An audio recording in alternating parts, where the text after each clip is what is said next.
ভোর রাত্রে যখন সাহরি খাইতে উঠবেন, সাহরি খাওয়ার পর ফজরের আজানের আগে আপনি 10 মিনিট 5 মিনিট একটু আল্লাহর কাছে ক্যাবলামুখী হয়ে হাত তুলে রুমের লাইটটা বন্ধ করে একটু আল্লাহর সাথে কথা বলবেন।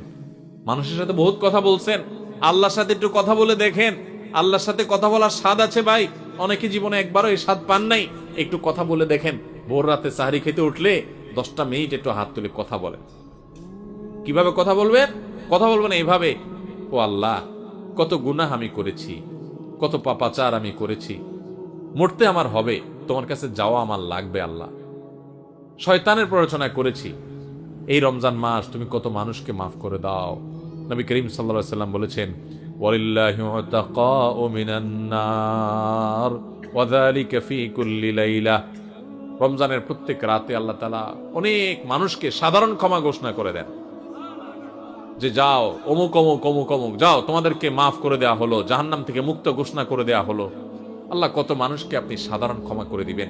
আল্লাহ আপনার সাধারণ ক্ষমা পাওয়ার জন্য কোনো যোগ্যতার দরকার হয় না, আপনি চাইলে যাকে তাকে মাফ করে দিতে পারেন। দুনিয়ার প্রেসিডেন্ট প্রধানমন্ত্রী চাইলে একটা দেশের যাকে তাকে যা খুশি তা দিয়ে দিতে পারে। তাদের যদি ক্ষমতা, তারা তো মানুষ। আল্লাহ আপনি তো মহান সৃষ্টিকর্তা, আপনি তো চাইলে আমার সব অপরাধগুলো মাফ করে আমাকে ফেরেশতা বানায় ফেলতে পারেন, পারেন না আল্লাহ? তো আল্লাহ আপনি আমাকে মাফ করে দেন, এটা আল্লাহর সাথে কথা বলবেন।